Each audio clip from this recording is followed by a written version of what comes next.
Hi, it's Jan Beta, and it's been a while since I've done a Commodore 64 restoration and future-proofing.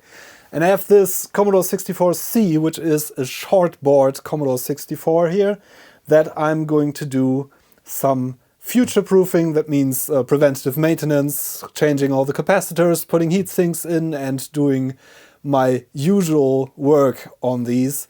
I have done this before, even on a C64C, but it's been a while, and I actually built a C64 and repaired several C64s in between.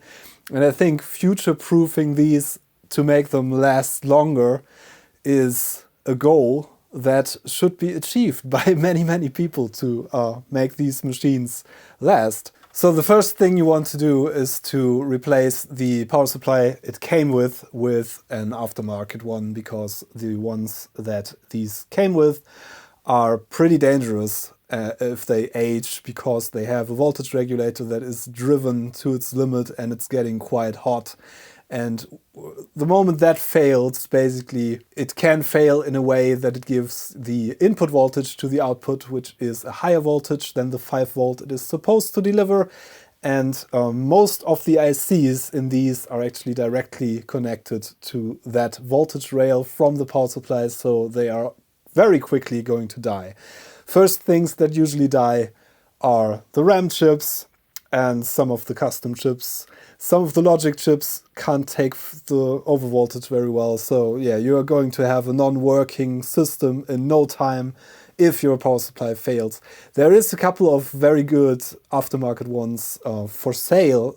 Actually, there hasn't been any reasonably priced ones that were readily available when I made the first future-proofing video, so that has changed actually, because retro computing has gained so much popularity in the meantime that that's actually a thing.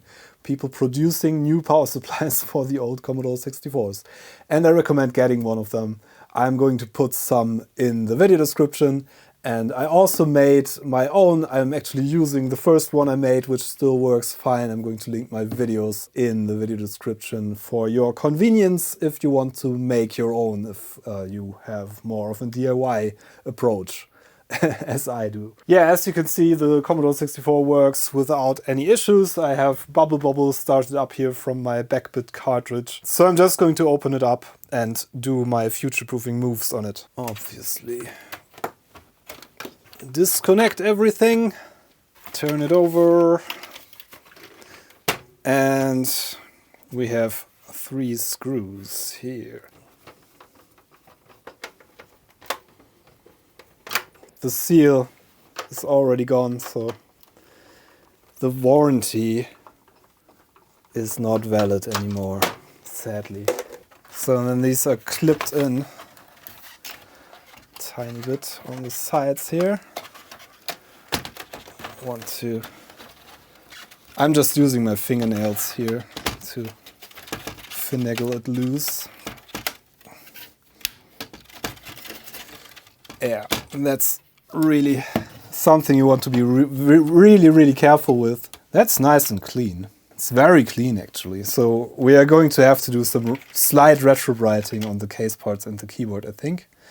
But most of all, we are going to take care of the circuit board. There's actually several different versions of the case, and some of them have clips on the top part where the keyboard just clips in. They are a bit rarer than these. These are kind of the regular ones you find.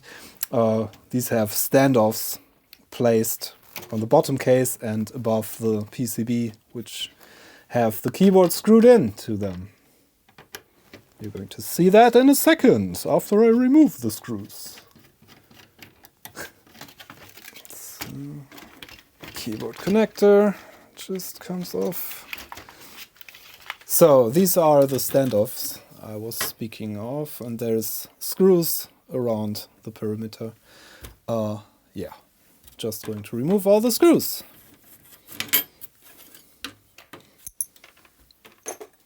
These are all the same, except for the ones that screw into the standoffs, which are machine screws.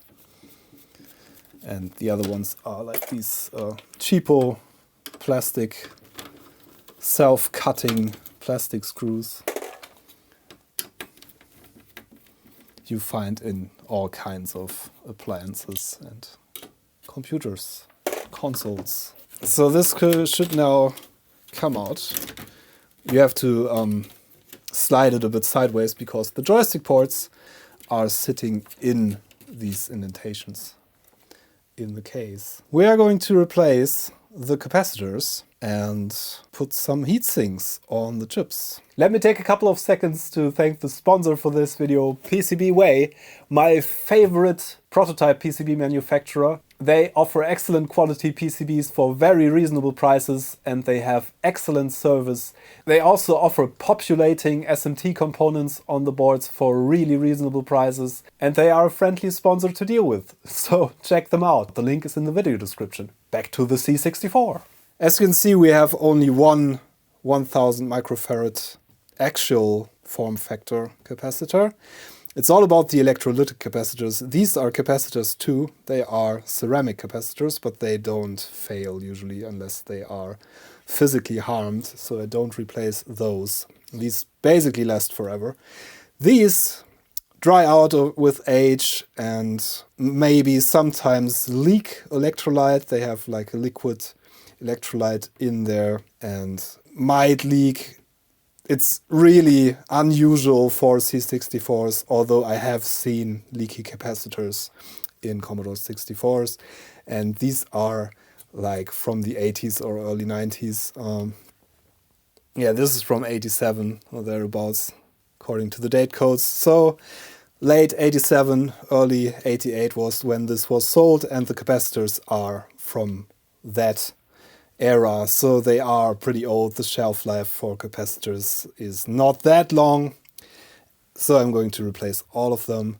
Other than that, I did replace the bridge rectifiers on some of my Commodore 64s, but I kind of find that unnecessary these days. They are pretty reliable and they fail very, very seldomly. Plus, desoldering these is always a risk because these circuit boards are pretty well made and it's not so easy to desolder them without actually ripping some of the through-hole plating and things like that. So I'm just going to go with the capacitors in this case. So just realized here's testament to Commodore using whatever they had in stock for components. Two different brands of capacitors, and actually that's not uncommon with Commodore 64s or Commodore machines in general.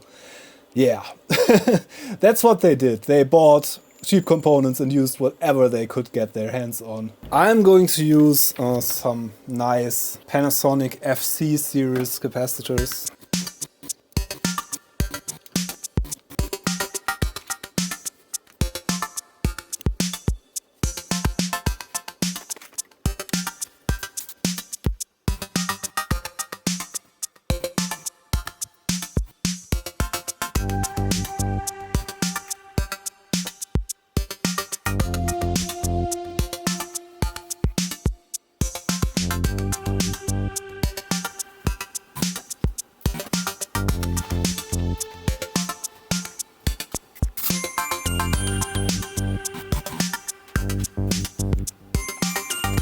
It can be relatively tricky to desolder these. It helps to add some fresh solder to the joints you want to desolder. It also helps, as you've seen me do, to keep heating up the pin of the capacitor you want to remove while slowly wiggling it out.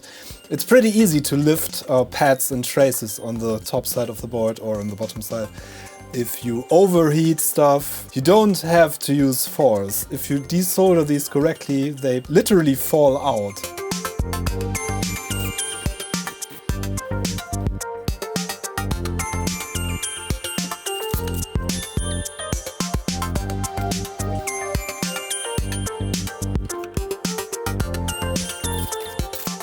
Okay, that's all the capacitors on the board replaced with good brand new ones. My preferred brands are Panasonic for these, and the Vishay ones are the ones I can easily get and that are a good brand for the actual caps. So yeah, it might vary a bit for where you are, which brands you can get, but there are several well-known good capacitor brands that I would recommend using, and not the cheapest ones. So these are the ones I use because I prefer them and I can get them from my trusted electronics resellers. So let's test this and let's power this on.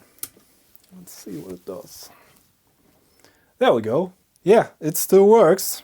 And I think the picture quality already has improved a bit. I am going to desolder the RF modulator and replace the capacitors in there as well, which is something that most of the times improves the picture quality.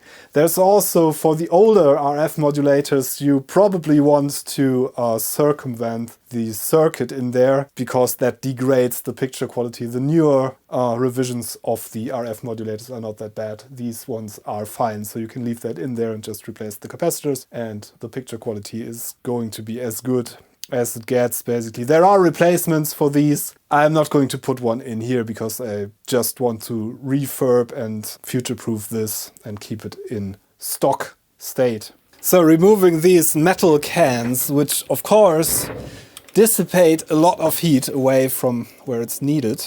It's not trivial. You have to desolder all these little joints here and these larger parts. These are little metal tabs that are bent to clamp it down, basically. And these are the actual connections to the circuit. So yeah, let's try and desolder this. I'm going to use some flux that I'm going to add on top of this, because usually that makes things a bit easier. And I might as well add fresh solder, which usually helps quite a bit as well.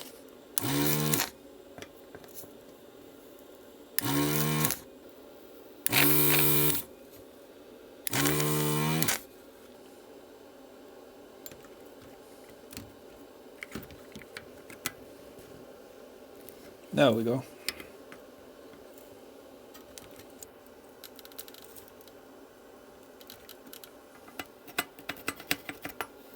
There we go. And we got our nice can out. So we have to open this up from both sides to get the capacitors out. Sometimes these are soldered shut even. This one doesn't seem to be soldered. It's just stuck a bit. Oh, that's okay.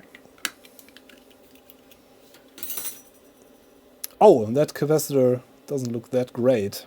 So there's only two capacitors in there, it seems. This one and this one. So let's see if we can replace those. This is just a single-sided circuit board, so it's not that difficult. I have to remember the orientation though. Minus is facing here. And it's a 220 microfarad one.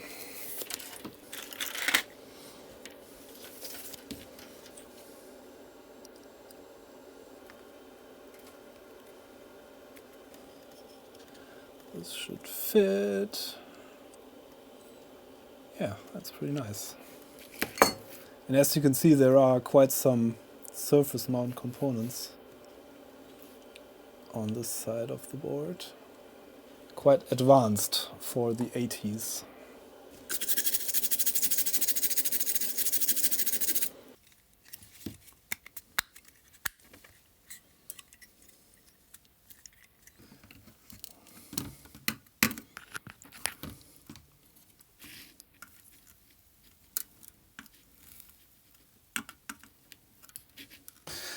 Let's see if it still works. Yep. And the picture looks the same as before, I'd say. Okay. Nice.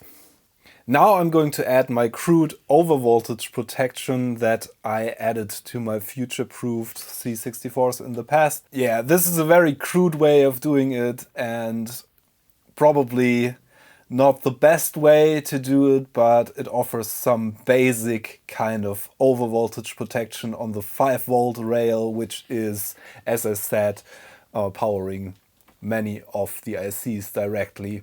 And if the power supply fails, you are going to save the chips with this overvoltage protection because it cuts out the voltage by just shorting it out to ground, which is of course a bit brutal and it's probably going to destroy your power supply, but it's still better to destroy a power supply than to destroy the no longer available chips. I have done this mod on several C64s, including my everyday 64 that I actually really use nearly every day, and it has worked fine. For modern power supplies, you don't really need this because they have internal overvoltage and overcurrent protections, so it is not strictly necessary to do this mod if you use a modern power supply with the C64, just an added layer of protection. So what I do is to add one of these little transient voltage suppression diodes. This is a P6KE 6.8A model, which means that these start conducting at 6.8 volts and above. And usually the power supplies fail in a way that they give overvoltage pretty quickly on the 5-volt rail, and the ICs can withstand some overvoltage for a short period of time without breaking. These are becoming conductive, and I'm going to put one in across ground and the 5-volt rail very close to where the 5 volts go into the board. So these short out, the 5 volts rail is shorted to ground, so no voltage is going to the chips and potentially destroying them. Just cutting the voltage when it surpasses 6.8 volts and shorting it to ground. So that's the plan. Let's put it in the board. And on these short boards, it's actually pretty easy to put these in. There are 2 vias, solder points, that you can just put the diode in. I don't know if they planned to do something like that. Probably they planned another capacitor there rather. But yeah, basically the negative goes facing towards the cartridge port on the square via, and the other pin goes into this round via. So that's where we are going to put our transient voltage suppression diode. Transient voltage? I'm not even sure how that's pronounced. But yeah, as I said, this has worked for me. I'm just adding some fresh solder and then I'm going to suck the solder out.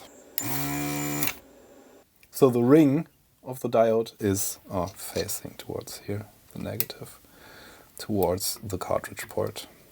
You want this to be located somewhere close to where the voltage gets in the board, and you want the traces to have enough meat, because they are going to short out basically against each other and carry quite some current. I usually stand this off from the board a bit like this because these can go quite violently. So yeah, let's solder this in like this.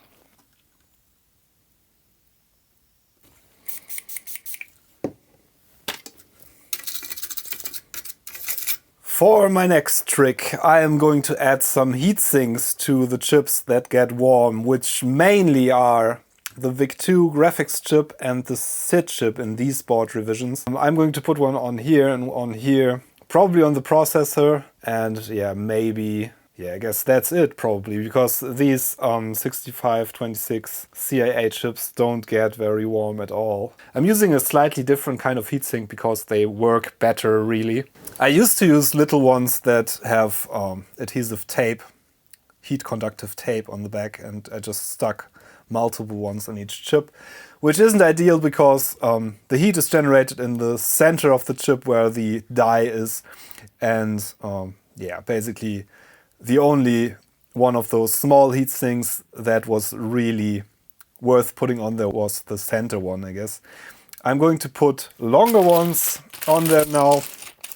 They look like this, and are just aluminum, and we need to get some heat conductive glue on there to put them on the chips, and these are available in different sizes for the different size ICs. So I'm going to clean the chips with some IPA before I apply these, so the glue sticks better.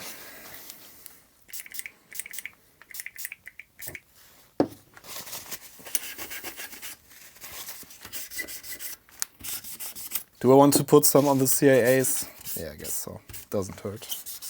The PLA in these doesn't get warm at all. This is quite a modern component. The old PLAs were like boiling hot. This one isn't. This is called Heatsink plaster, actually. Silicon-based heat conductive glue.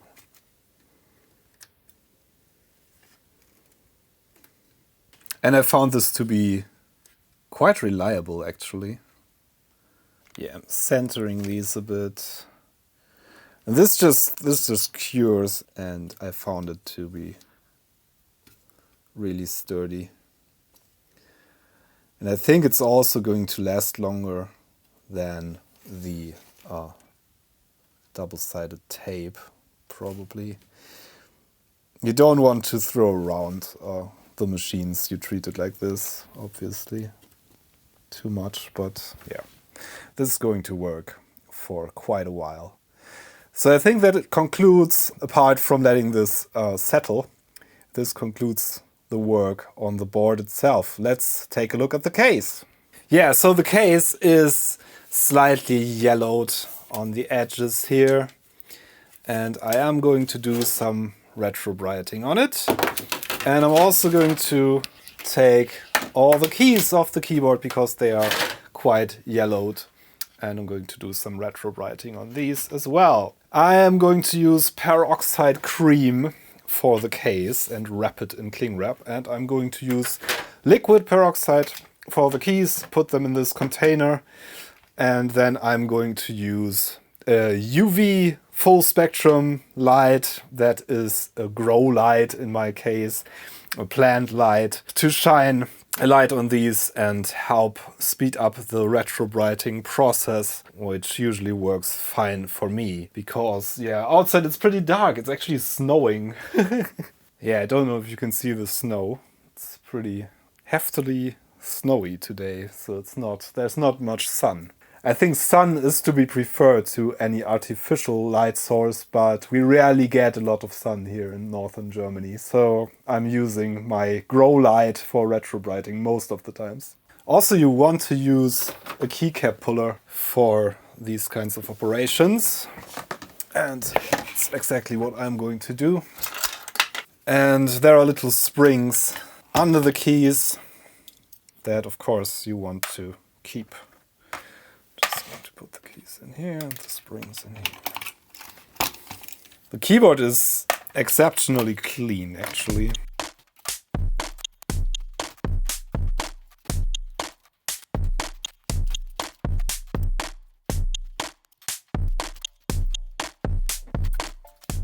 Now for the spacebar we want to be extra careful because there's a wire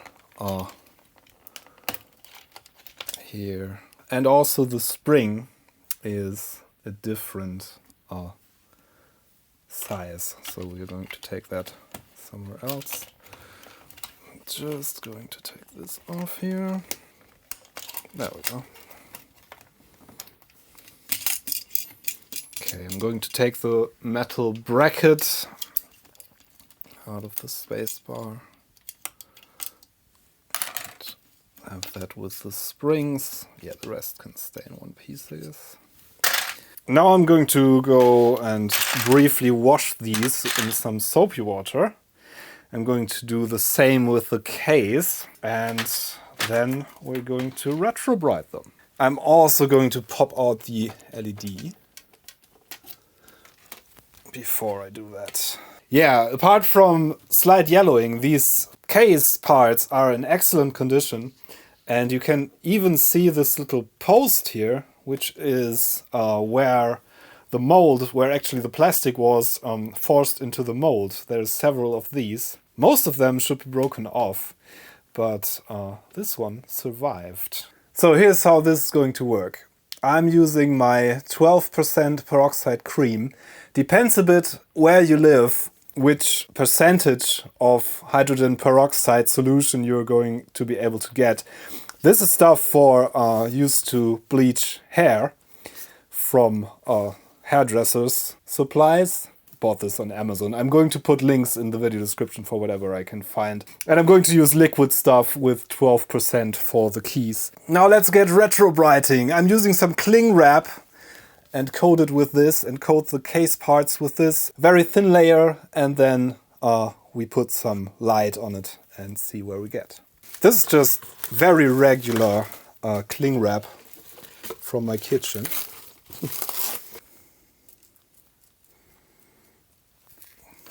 I'm just putting some on here so the spread is a bit more even. And you should wear gloves, obviously, for this, because peroxide can give you quite some nasty burns. It's not that it's going to seriously hurt you in this concentration, but yeah, it's not pleasant. Just putting some on here as well. And you only literally need a thin layer of this, so it's not crucially important how much you get on there. But you want it everywhere.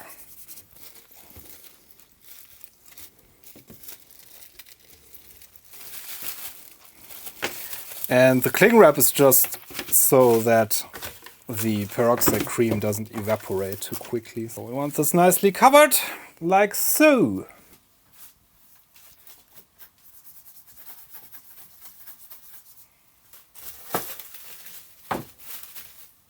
So for the keys I'm going with this stuff, which is the same stuff basically. 11.9% liquid peroxide solution. This has a safety thing that, there we go. And you can actually reuse this stuff, so and put it back into the bottle in some way. I think we don't need this capping. Can we get rid of it? Yes! Okay. Safety. Nasty chemicals in the lab. Okay, you want to be super careful with this so you don't throw it on any clothes or anything. So it is pretty aggressive. So I'm now going to place this in my retrobrighting box here, which is just a cardboard box lined with some aluminum or aluminium, whatever you like, foil. And I'm going to put the keycaps in the middle there in their little container and put my grow light on top, you're going to see.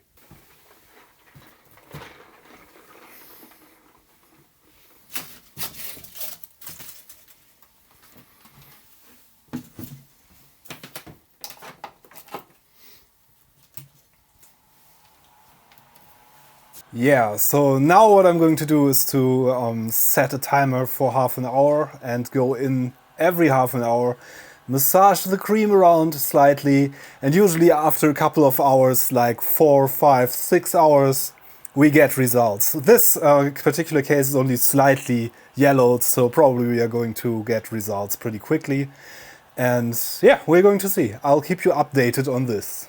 So, half an hour has passed and I'm going to show you this one time. I turn this off. Of course I put my gloves back on. I am stirring the keys around and I am going in here and just massaging the cream around a bit, so that we don't get any streaking or any discoloration. It didn't do anything yet, but it usually takes a couple of hours until it starts working. And then it goes quite quickly. And then it gradually stops working. So that's what I do every half an hour. I'm just going to show it once. And we're going to see how this turns out in the end.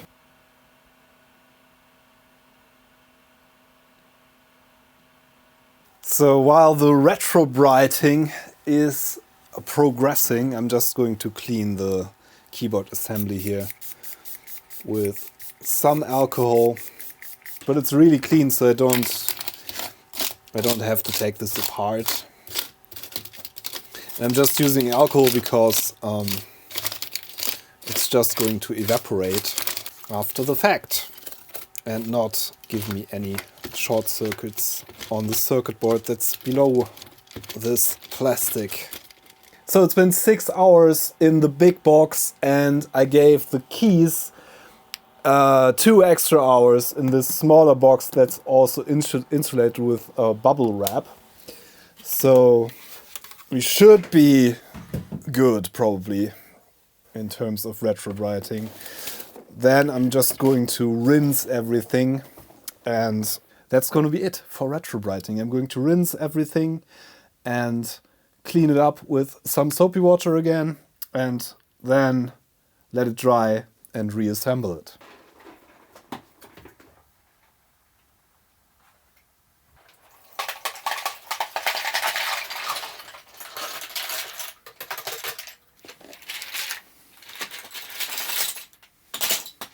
And yeah, these turned out pretty nicely as far as I can see. There's still, you can see a slight gradient, but it's very, very, very subtle. The case looks similarly as good. It is the next day, and guess what? It is time for reassembly. Using my Aldi C64 for reference.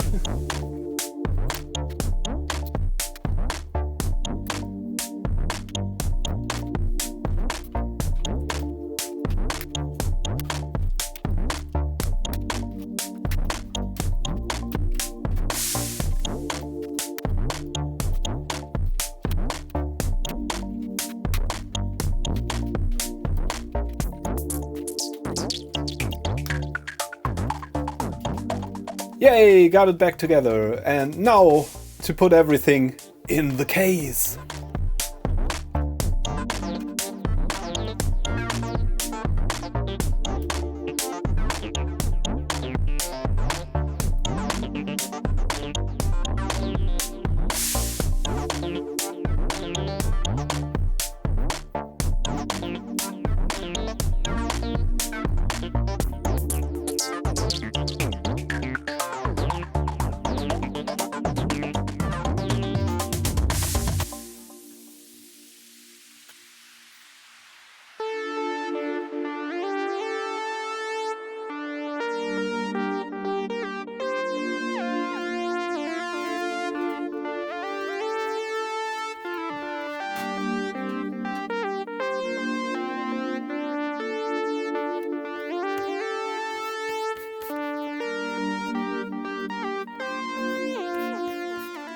Now here comes my favorite part, testing the finished product.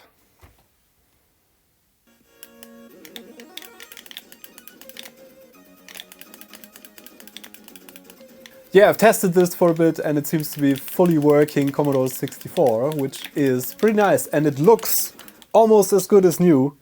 Very slightly you can still see a gradient to where it was a bit yellowed, but it's not really visible. I don't think you can even see it on camera at all.